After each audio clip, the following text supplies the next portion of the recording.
So what are the characteristics for the S, the steadiness quadrant?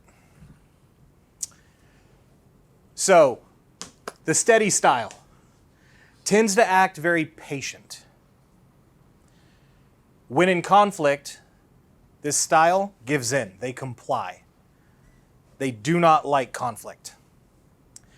This style needs routine. The name of the quadrant, steady. They need routine. Prime drive is stability. They thrive off predictability. They need that steady routine in their life.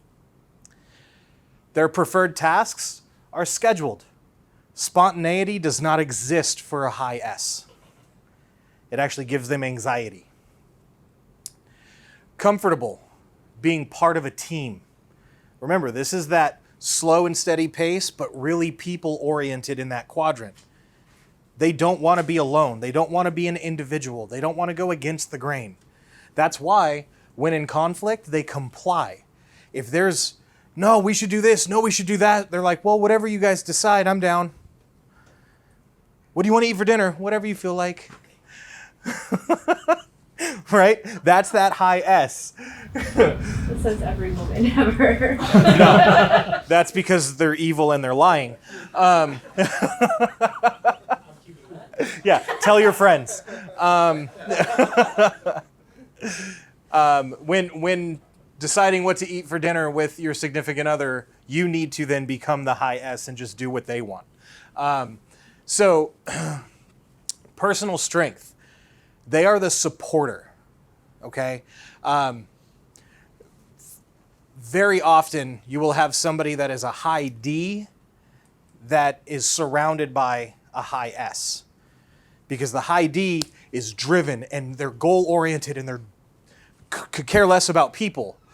And then you have these high S's that are around them that want to be a part of this goal achiever, and they are there to support their behaviors. They're there to support and help accomplish the outcome. Strength concern.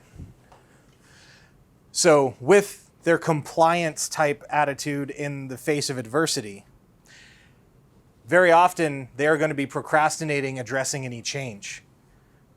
They don't want to rock the boat. If there's change that's needed, we're good right now. They're going to procrastinate that because it's going to cause conflict, and they want to avoid that. Personal limitations. Again, they're too indecisive. They're indirect. Oh, whatever you want to do. It's okay, I guess. I'm fine. See, that's jab at girls. Personal wants. Again, they thrive off routine and harmony. They're the peacekeeper. They want everybody to just get along. Personal fear. Sudden change.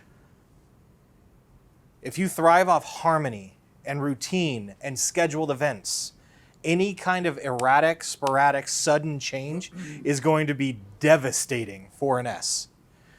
You guys see how that could kind of go against the grain for them? So if your personal fear is sudden change, your blind spot would then be embracing the need for change.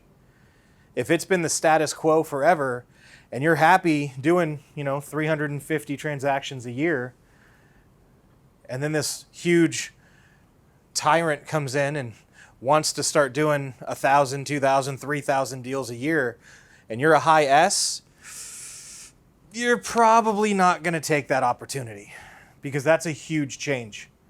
And you would need an awful lot of delegation and deliberating and thinking in order to get through that change. Does that make sense?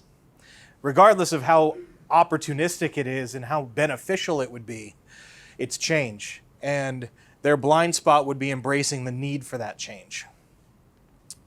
They measure their worth by compatibility and contributions. Okay, so a really good example of this, like my wife is a high S. She does not want to be the person in the limelight. She does not want to be the shot caller. But she loves to be around the shot caller. And she likes to hear what their plan is so that she can then go, okay, I can do this, this, this, this, this, this, and this so that you can accomplish your goal. And she holds herself accountable to doing that at the highest level because she measures her worth by her contributions to their success. She hates when people around her at work don't like her. It just bugs the hell out of her. And she doesn't understand why. And she wants to find a way to make everybody get along because she measures her self-worth by compatibility. Does that make sense?